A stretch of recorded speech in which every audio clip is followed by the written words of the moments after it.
From January to December, Los Alamitos has night racing's best bets with big pools and outstanding payouts. Check out some of our recent pools to start out the year.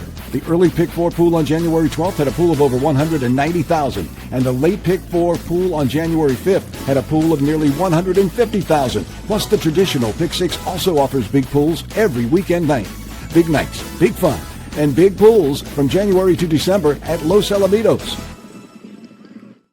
And welcome everyone to the Los Alamitos preview show, back with a big weekend of racing here at Los Alamitos. Of course, the winter final weekend. We have the Los Alamitos Winter Derby on Saturday, the Brad McKinzie Winter Championship on Sunday, and we have our panel ready to talk about both races. We're welcoming George Duarte, Chris Wade. How are you both doing? We'll start with George. How are you, George?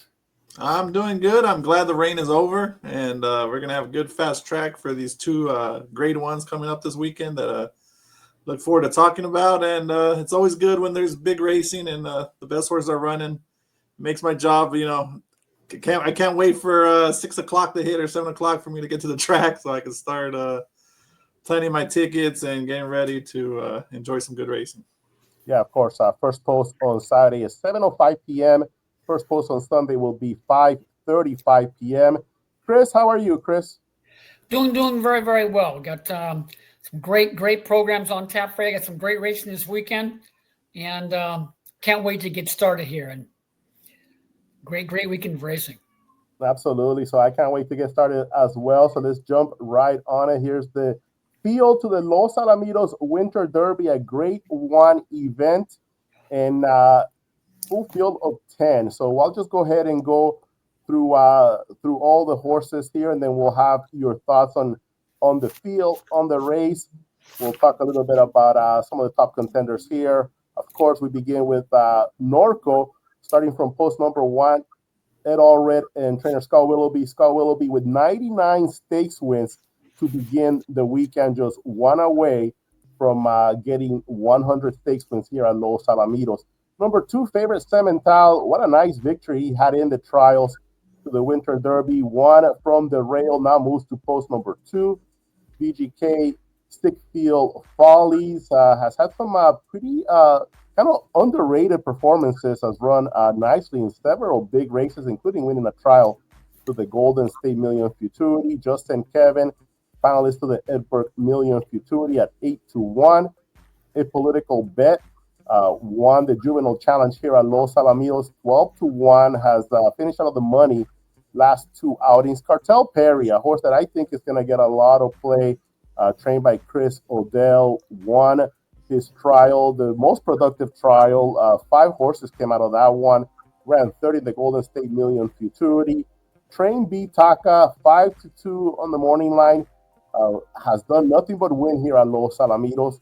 Fire Tools 1-2-3, one of the long shots at 30-1, but Flying Cowboy 1-3 the sire. And these horses have had just all seem to run. Powerful Wise Lady, another 30-1. Fire Tools 1-3 and Powerful Wise Lady both finish right behind the winners of the Derby trials. Fire Tools ran 4th against Cartel Perry. Powerful Wise Lady ran 3rd against favorite Semental, and the 2-1 favorite is number 10, Brown Coffee, after running 2nd to Train B Taka. We're going to show that trial just to relieve that very exciting finish there between Train B Taka and Brown Coffee.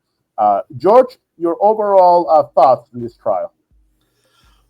For me, I thought it was about a 5 horses can win the race, but after the draws, there's a couple horses that had to cross off. And unfortunately for Doc, I thought Norco got one of the worst draws inside of favorite Semental, who tends to drift in all his starts. It's been a good train job by Felix. This horse was a lot worse to start his career about lugging in, but he still breaks in, but it's not as bad. But I think he's going to hinder Norco when he's drawn along the rail.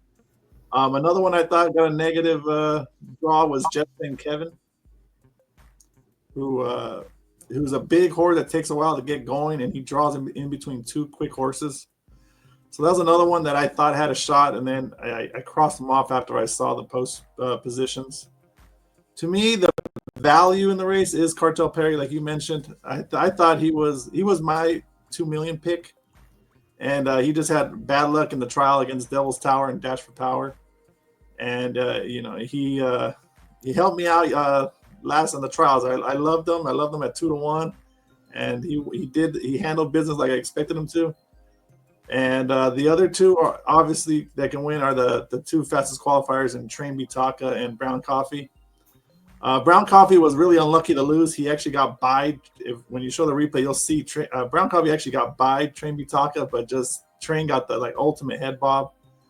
And as for me, who is the most likely winner, I would probably say Train B Taka because I expect that valuable improvement from second time going 400 yards. And he also has the most wins in the field. Mark Youngers is firing all cylinders, and Edwin has been riding really well here in the small amount of mounts he gets here. And he draws in between slower breakers and Cartel Perry and Fire Tools. So I think he's going to be out there winging it, and he's going to have that extra energy from having that 400-yard race under his belt.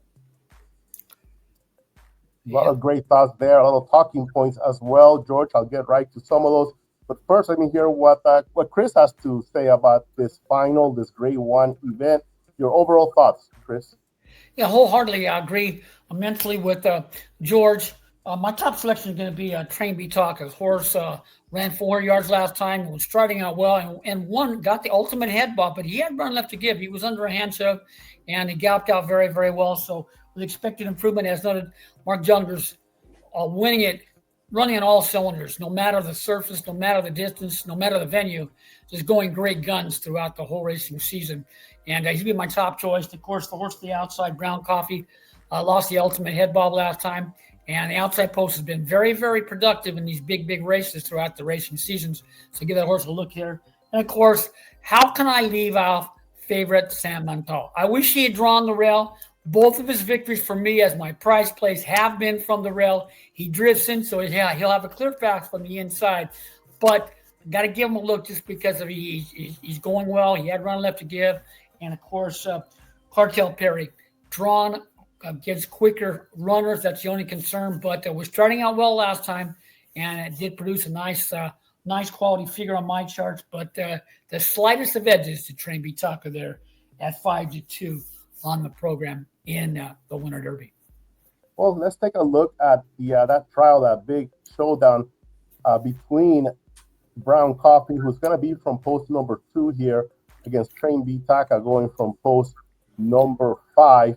And like George mentioned, Train B Taka flyer out of the gate. Then Brown Coffee takes over before Train B Taka comes at the very end and gets the job done. So right here we can start seeing Train B Taka with the slight lead, and here's kind of where it takes over, George, where Brown Coffee just starts rolling.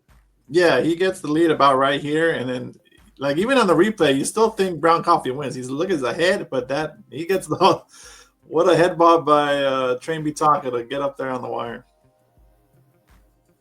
Yeah, and like you mentioned, Edwin Escobedo riding really, really well. On some of these horses, it seems like he just doesn't make any mistakes. He really helps his horses just get going, get rolling. It seems like he's finishing in the top 2 or winning just about every mount that he gets here. He's just been very impressive every time he gets on a horse. Yeah, he's good at getting them, getting them going quickly. And then if they drift in or drift out, he does those really minor corrections. He tries not to break their momentum, and that's very important in such short distances. Chris, you mentioned favorite Semental, and what Felix Gonzalez said is that this horse with maturity, he just gets better every single day as a 3-year-old. He mentioned how he was coming so close to winning some big races last year, and just missing. And for preparing him for this big final, he was not going to change a thing. He was just going to keep him on the same schedule, keep them going, especially coming off of that nice Derby victory. I would love to show one more race here from those trials. Let's take a look at Cartel Perry winning his race. He's going to win pretty easily by a half a length, and we're going to see right behind him VGK Stickfield Follies is going to finish second with Justin Kevin running in third place. So now let me cue it up. Cartel Perry from post number 3. What do you see here, Chris? Well, he broke just a little bit slowly, brushed away from the gate, but showed a good amount of speed and was before the run, nice and midway. Was starting out very well the final half of the affair. Once every inch of 400 yards. Was starting out well as a nice sized individual, had run left to give. And if he can get away clean, he's got a nice look at the outcome. And that was a nice final half there at 9:61. So very impressive performance. One rather handily, and he's got to look at the outcome as well. And like you mentioned, Brooke, a little bit slow, looks maybe towards the inside just a bit. And Chris Odell kind of mentioned that this horse still learning how to break, but he reminds him of that great Catch Me in Your Dreams. That once Catch Me in Your Dreams learned how to leave the gate, he just became one of the best horses in the country for many, many years. He was such a durable runner. He just kept delivering big wins after big win. And the key, of course, was just the professionalism in the gate, leading the gate. So he thinks that Cartel Perry can get there. And this was a nice little showing here, the way that he took the lead and finished strongly. You like the way he finished, George? Yeah, like for me, I can always see him improving. There's some horses that are just sluggish out of the gate, and they're just never going to be that much faster. But his is more just making minor mistakes. He accelerates really well, so it's not the problem. Isn't the problem is just the first jump. The next few jumps, he accelerates just as fast as anybody else. So it's just cleaning up those little mistakes he makes at the beginning. So it should be a great race. Looking forward, absolutely, to the running of the Winter Derby. Anything else that we want to talk about that we like to touch on, George? You have a big play or anything like that on Saturday night? Yeah, I have a pick 4 single in race 7. And if you think this Winter Derby is a wide open race and you're trying to look where you can pare down in the other legs, I think in race 7, the lukewarm favorite Special 2 Corona is the single you're looking for. Speaking of Felix, this is another good train job that he's mastered on this one. I really like the works prior to the debut. He had a little bit of trouble in the debut, and it was ended up losing to a horse that came back to win an allowance race the next out. So in a 1572, that's a good clocking for me. He comes back on a wet track, which was a concern for me, but he lugged in a little bit early, and then he just straight out really, really well. And the clocking is a little inflated due to the wet track, but he finished really well and will relish this 350 yards. Well, let's go ahead and take a quick look at that very race that you're talking about here, and you will see that off track here right away. I'll go ahead and hit play here on this race. Of course, Felix Gonzalez has won over 1,000 races in his career and always works really hard with his horses. There he is right there with the red blinkers and the big yellow emblem right there. And look at the way he's just kind of angling in, right? Yeah, he lugs in, but then you see him. He's straight out. He's just getting going. And I just really liked how he finished. The final 8th was 970, but it wasn't an inflated track. But he's facing other horses that might not want this distance, and I think he wants all of the distance. He still had plenty of run going, through the turn. If you look at his size, you can see he's a good sized individual, as Chris likes to say, and his breeding suggests he has, horses that he has siblings that qualify for the Champion of Champions, and so I just really like this one. I think 2-1 is a great price. If I can get 2-1, I'm betting to win as well, and I think he's just gonna love the 350 yards. I think there's another the one runner going in, right? I think on Saturday night, Da Milagro as well. Yeah, there's a debuter running on race. Yeah, and race number 6 from the rail, Da Milagro. Full brother. Right? Yeah, full brothers. And like you mentioned, this one, the mother that won, also produced the 1-2 special, who ended up running in the Champion of Champions and a couple of other Grade 1 races in his career. Felix Gonzalez trained and might have even owned a 2 Corona special during his racing career. Yeah. So that's a look at some of the big races on Saturday. Let's move on to the big Sunday night program, and of course the running of the Brad McKinzie. Here, let me call up the past performances for Sunday.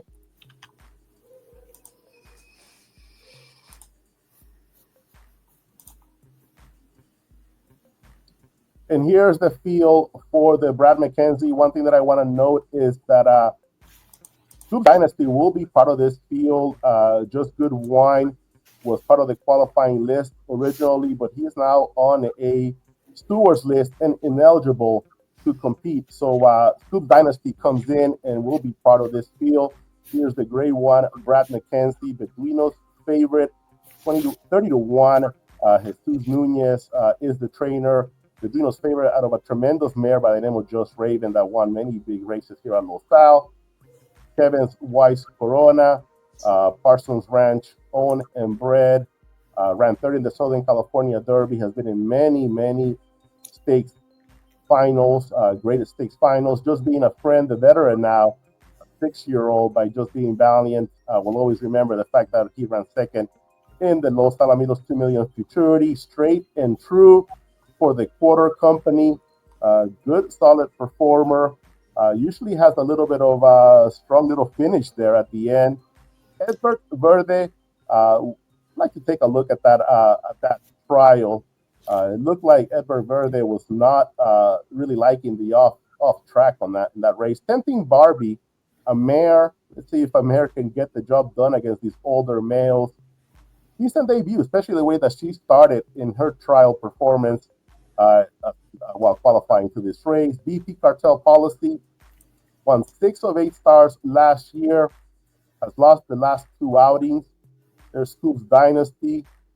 We'll see if he can regain his best form. It's been a while now that he's been searching for a victory. London Toby going for back-to-back wins in the Brad McKenzie. And like I mentioned before, Star Willoughby 1 stakes win shy of 100. And the 72, I believe second choice there, number 10, Unrelentless, winning the last 3 outings here at Los Al, looking for win number 4. I'll start with you, Chris. Your overall thoughts on this field.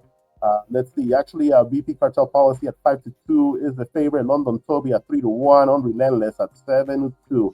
Overall thoughts, Chris? It's a great race. That's all you can say about it. But I'm going to give the slight edge to the outside runner, the outside Unrelentless. This horse just loves Los Alamitos. Can you say Los Alamitos lover? Is unbeaten over the racing surface, and each subsequent start has improved in my charts. And this horse won well with run left to give and draws the outside post. Will have a clear path to the wire.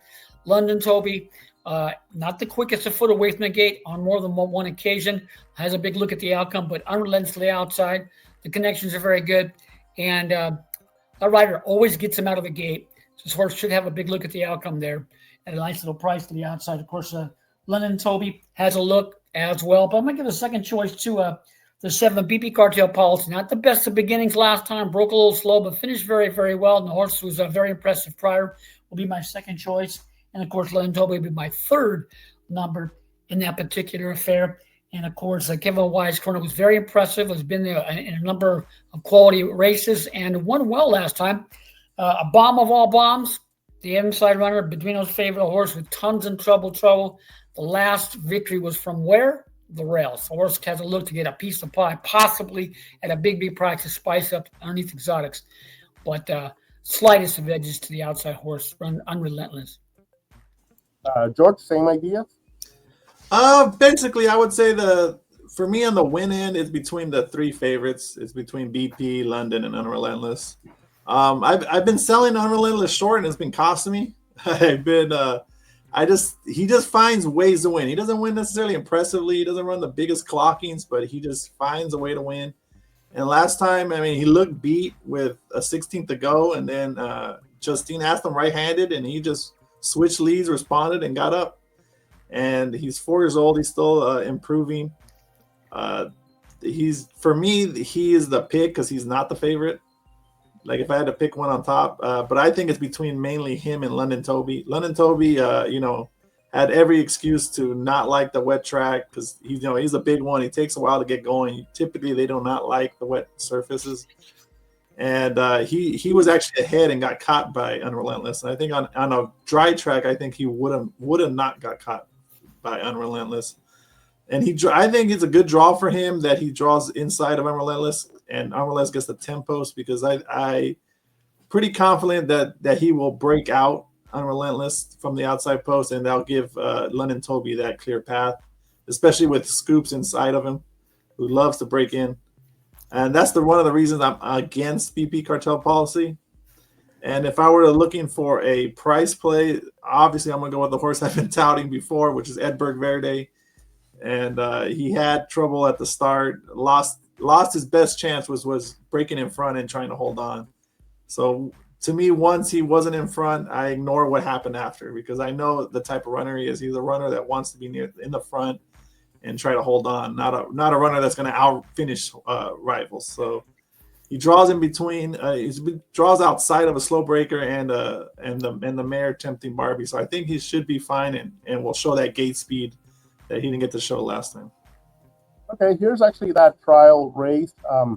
We have Unrelentless post number 3, London Toby post number 1, Ever Verde here from post number 4.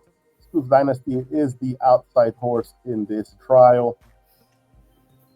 And let's just check out all the action here on the outside. And there you can see that Unrelentless takes him a little bit to get going. London Toby looking pretty good here. But from this point on, it is going to be all about Unrelentless winning this race. And the way the Brazilian horse kind of gets going there at the end, you can see that it kind of gives him a little bit of a chance there to, with a better getaway, gives him a chance to perhaps surprise and hit the top 3.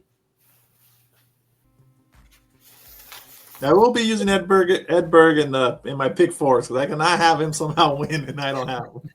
So I will be using him just because I have a feeling he'll be near the front, and if the other horses maybe bump around or something, he can surprise. Well, that was a great look at the Brad McKinzie on Sunday night, and we will have Michael Wrona join us in just a little bit with his thoughts on the big Brad McKinzie race. Chris, George gave us a selection for Saturday. Do you have a pick here for the Sunday night card? Yeah, I'm going to give a look in that 8th event, a well-matched group. I'm going to give the slight edge to Cattail Cove, this horse. He's one of the favorites in that 8th event, but this is a horse who has been known to have some trouble away from the gate, as per usual. Had a little trouble last time, but fair off victory. He shortens up into a 350-yard event. If he gets away halfway decently, he's got a big look at the outcome to be a big factor on my numbers here. That in that 8th event, kicking off that late daily double and third leg of the late pick 4. Okay, of course, we always love Cattail Cove. Being such an iron horse here at Los Alamitos, over 50 starts in his career. So we'll go ahead and take a quick look at the running of the first down dash handicap. His most recent stakes win here at Los Alamitos. And here's the field to the first down dash, and we're going to see Cattail Cove starting from post number 9. Another big victory here for Cattail Cove and owner Link Newcomb. Breaking in here, but you're just going to see the way that he just rolls with each stride. Remember, this race at 400 yards, and this tremendous veteran just gets going and going. Going to chase down You Can Run, Chris. Yeah. He made up a lot of ground, and this horse was starting out very well the final half of the affair. You Can Run broke on the lead and looked like he was long gone, but Cattail Cove put some of that back class into effect and ran well to get the victory there, earning a very impressive figure on my chart. Yeah, looking forward to that Sunday night card. A lot of good races on Sunday night. Chris, George, thank you so much for your time. We're going to take a quick break, and we will be back with the great Michael Wrona and his thoughts on the Brad McKinzie. Thank you, guys. Have a great rest of your day. Have a good one.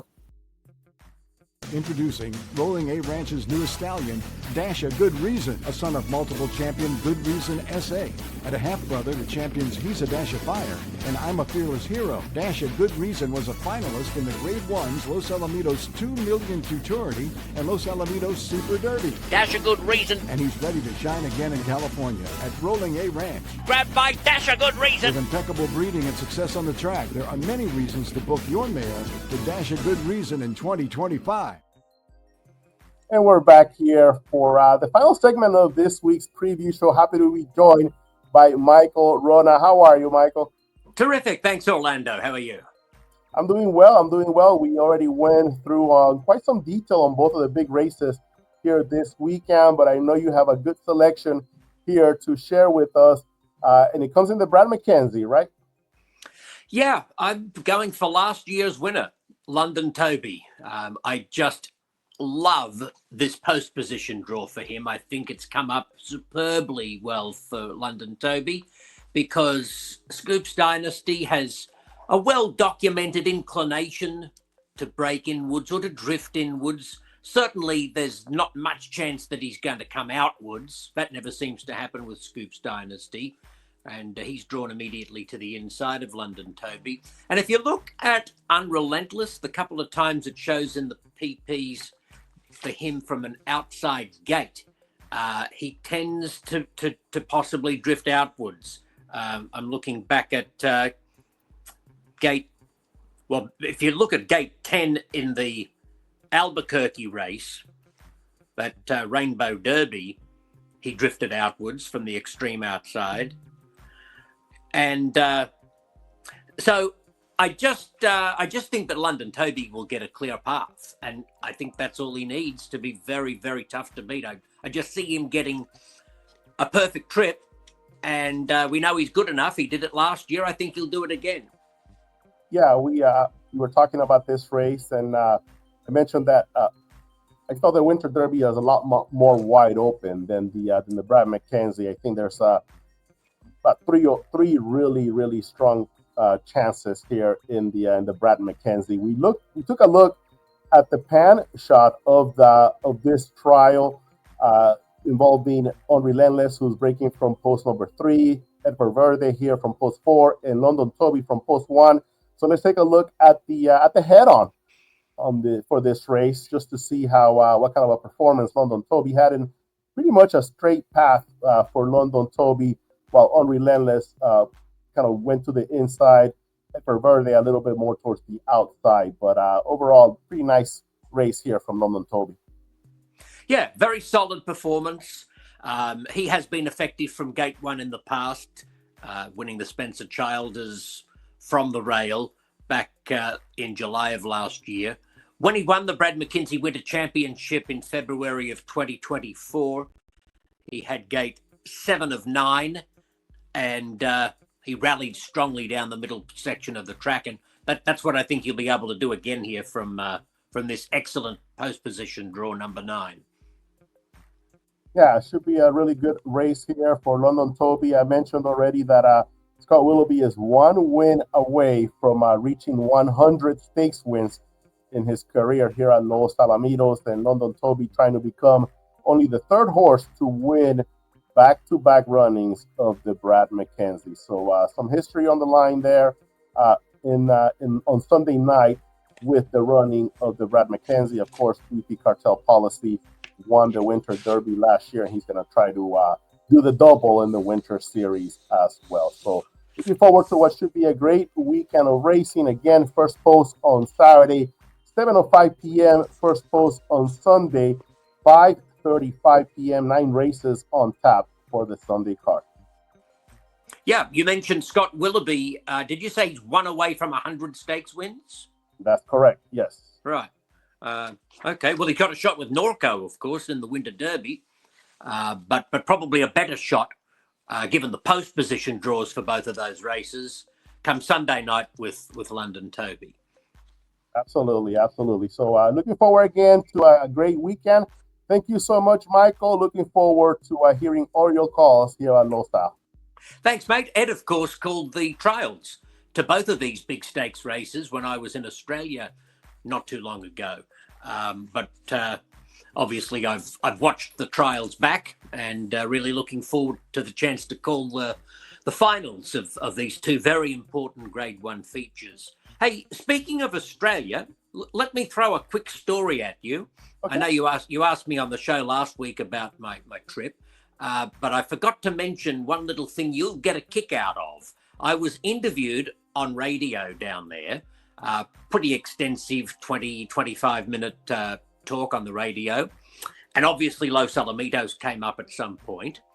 And right after we finished, the host in the studio who conducted the interview received a text from one of Brisbane's leading thoroughbred trainers who had been opening his mail and turned on the radio, heard a mention of Los Alamitos, and in his mail was the confirmation of the naming of a yearling that he'll be training, Los Alamitos. Oh, wow. Amazing coincidence, because realistically, Los Alamitos doesn't get mentioned on Australian radio on a regular basis. And the timing of him opening this mail with the official receipt or document confirming the name that had been approved, while he was listening to me mention Los Alamitos on the radio. It's crazy. The horse is by American Pharaoh, and he'll be racing next season there. So I told them to be sure to let me know when the thoroughbred Los Alamitos makes his racing debut down under. That's great story, Michael. We've had actually a filly that ran here at Los Al called Las Alamitos. Really? If I remember correctly, maybe it was Dutch Masters 3 that campaigned Las Alamitos. And of course, the translation of Los Alamitos in Spanish is Little Cottonwoods. So for those that might be interested in that as well. But thank you so much for sharing that, Michael. That's great. Sure. Okay, mate. I'll see you on the weekend. Good luck to everyone. Absolutely. Thank you. And thank you all the viewers for joining us in this week's preview show. Have a great rest of your day. Introducing Rolling A Ranch's newest stallion, Dasha Good Reason, a son of multiple champion Good Reason S.A.